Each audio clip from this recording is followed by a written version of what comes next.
সবাই একই অবস্থায় রিফিউজ করছে এবং সবার একই মন্তব্য যে ট্রাম্প যতদিন থাকবে হয়তো বাংলাদেশ সেভাবে ভিসা পাবে না। ডোনাল্ড ট্রাম্প ক্ষমতায় আসার পর ইউএস এমবাসি ঢাকা কি ভিজিট ভিসা টোটালি বন্ধ করে দিল, এরকম প্রশ্ন এখন সবার মুখে মুখে।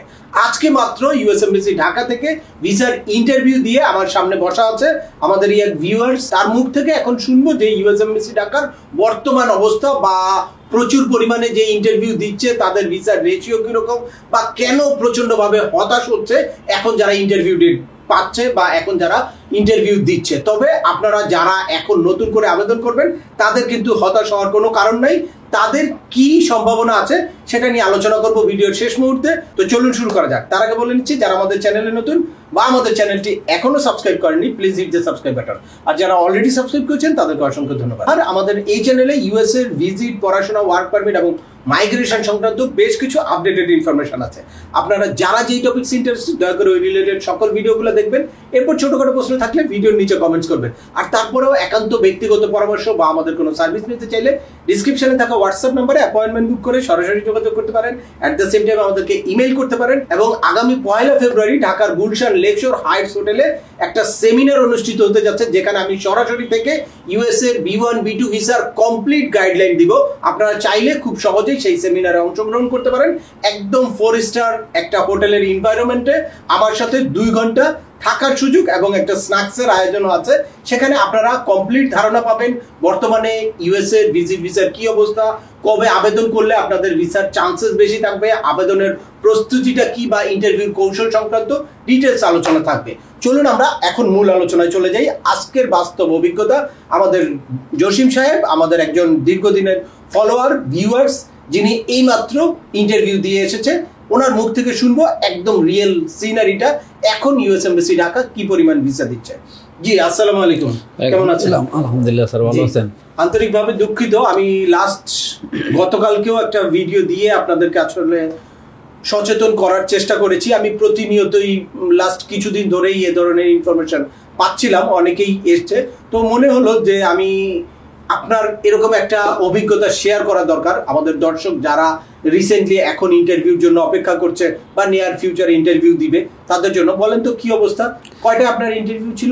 আমি 12:45 আমার ইন্টারভিউ ডেট ছিল, তো আমি 1 ঘন্টা আগে চলে যাই। তো সিরিয়ালে আমি ভিতরে গেলাম, তো যাওয়ার পরে যা দেখলাম, আমি ফিঙ্গারপ্রিন্ট দেওয়ার পর ওইখানেই ভিতরে আমাদেরকে বসতে দিছে, যেখানে ভিসা দেয়, ইন্টারভিউ নেয়। আমি বৈশা যখন ছিলাম তখন দেখলাম যে আসলে ভিসা কাউকে ওভাবে দিচ্ছে না, মানে সব মানে রিফিউজ করছে একদম।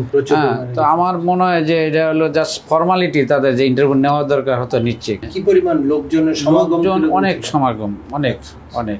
কিন্তু আমি ওইখানে যতটুকু দেখলাম, বৈশা ছিলাম অনেকক্ষণ, প্রায় 40-45 মিনিটের মতো, তাতে কাউকে দেখলাম না যে একটা মানে ভিসা একজনকেও দিতে দেখিনি। ম্যাক্সিমাম তো আজকে বোধহয় ভিজিট ভিসার ছিল, বেশি ছিল, তো কাউকে দেখলাম না দিতে। সবাই একই অবস্থায় রিফিউজ করছে এবং সবার একই মন্তব্য যে ট্রাম্প যতদিন থাকবে হয়তো বাংলাদেশ সেভাবে ভিসা পাবে না, এরকম তাদের একটা ধারণা, মানে তারা বলা বলি করতেছে। হ্যাঁ, তো আসলে তাই হচ্ছে। আমি যা দেখলাম 40-45 মিনিটের মধ্যে কাউকে ওইভাবে ভিসা, 3টা কাউন্টার থেকে কাউকে ভিসা ওইভাবে দিচ্ছে না।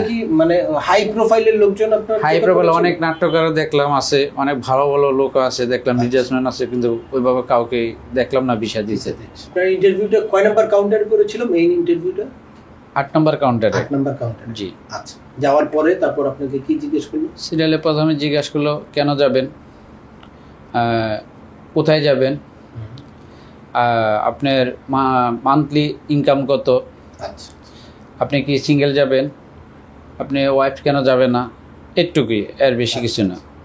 এমনি আপনার তো প্রোফাইল মোটামুটি ভালো ছিল, আপনার বেশ কিছু কান্ট্রি ভিজিট করা আছে। আপনার কান্ট্রির কথা জিজ্ঞেস করছে, কোথায় কোথায় গেছেন, হ্যাঁ ওগুলো বললাম। আচ্ছা আচ্ছা। আর এছাড়া আপনি তো একটা ভালো জবও করছেন রিনাউন্ড একটা কোম্পানিতে, বাইরে যে ফ্যামিলি নিয়ে যারা অ্যাপ্লিকেশন করেছে এরকম দেখেছেন? না, এরকম কাউকে দিচ্ছে না। দ্যাটস মিন এই মুহূর্তে আসলে ভিসার রেশিওই খুবই হতাশাজনক, কিন্তু এই অবস্থাটা খুব বেশি দিন থাকবে না। আপনারা যদি যারা আমার গতকালকের ভিডিওটা দেখেছেন তারা নিশ্চয়ই বুঝতে পেরেছেন যে কি কারণে এই মুহূর্তে ভিসার রেশিও খুব কম, বা এই যে হতাশার কারণটা কি? আপনারা যদি একটু বিশ্লেষণ করেন তাহলে বুঝবেন যে কোনো সময় একটা পলিটিক্যাল গভর্নমেন্ট যখন চেঞ্জ হয় তখন কিন্তু যেই স্টাফরা থাকে তাদের কিন্তু কোনো রকম কোনো রেসপন্সিবিলিটি থাকে না। এখন বর্তমানে ইউএস এমবাসি ঢাকার যেই কনজুলার অফিসার বা টোটাল যেই সেট আপ আছে তাদের আসলে সেরকম রেসপন্সিবিলিটি নাই যে এই ভিসাটা দিতে হবে বা এতগুলো ভিসা দিতে হবে। তো সে কারণে তারা তাদের মতো করে হিউজ পরিমাণে রিফিউজ করছে, আর তারা চাচ্ছে যে এই মেসেজটা যাতে স্টেট ডিপার্টমেন্টের কাছে যায়। নতুন করে নতুন অ্যাম্বাসেডর অলরেডি এসছে, তো সে হয়তো এখনো পুরোপুরি দায়িত্ব নেয় নাই। নতুন অ্যাম্বাসেডর জয়েন করবে এবং পাশাপাশি অন্যান্য টোটাল সেট আপে একটা ব্যাপক পরিবর্তন আসবে। তারপরে এই সিচুয়েশনটা আসলে স্বাভাবিক পর্যায়ে চলে আসবে। তো আপনাদের হতাশ হওয়ার কোনো কারণ নাই। এখন যাদের ইন্টারভিউ ডেট আছে তাদের আসলেই দুর্ভাগ্য বলতে হবে। তো এই সময়ে যে এই সিচুয়েশন থাকবে এটা আমি আগে থেকেও বলেছিলাম, আগের যে বাইডেন প্রশাসন যখন ক্ষমতা ছাড়বে তারপরে এরকম একটা সিচুয়েশন যাবে।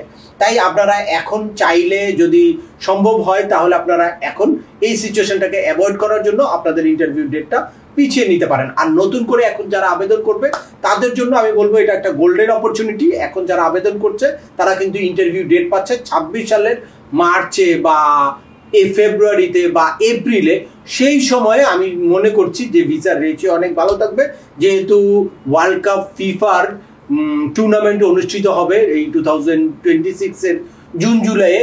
তো ইউএসএ যেহেতু একটা অন্যতম participant country, that's why US এর ভিসার রেশিও সেই সময় মানে ট্রাম্প প্রশাসন থাকুক, যে কোনো গভর্নমেন্ট থাকা অবস্থায় ওই সময় ভিসার রেশিও ভালো থাকবে। আর ট্রাম্প কিন্তু ইমিগ্রেশন বিদ্বেষী হতে পারে, অবৈধভাবে যারা ইউএসএ তে প্রবেশ করতে চায় তাদের জন্য একটা অ্যালার্মিং হতে পারে, কিন্তু সিস্টেমেটিক ওয়েতে ভিসার রেশিও আমার মনে হয় ডে বাই ডে বাড়বে।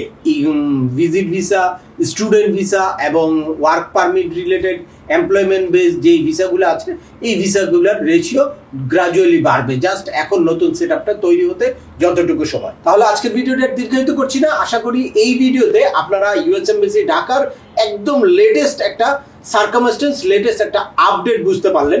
আর নিয়ার ফিউচারে কিরকম হবে বা আপনারা এখন যারা আবেদন করবেন B1 B2 ভিসার জন্য তাদের ভিসার রেশিও কিরকম থাকবে বা তাদের কি সম্ভাবনা আছে সে ব্যাপারে একদম ক্লিয়ার একটা ধারণা পেয়েছেন। তারপরেও আপনাদের যদি এই সংক্রান্ত কোনো রকম কোনো প্রশ্ন থাকে অবশ্যই আমাকে কমেন্টস করে জানাবেন। আর ভিডিওটি ভালো লাগলে বা তথ্যবহুল মনে হলে লাইক দিয়ে আপনার বন্ধুদের মাঝে শেয়ার করে দেবেন যাদের এই ইনফরমেশনগুলো অত্যন্ত প্রয়োজন। আবার দেখা হবে নতুন কোনো গুরুত্বপূর্ণ টপিকস নিয়ে। সে পর্যন্ত সবাই ভালো থাকবেন, সুস্থ থাকবেন এবং আমাদের চ্যানেলের সাথেই থাকবেন। আল্লাহ হাফেজ।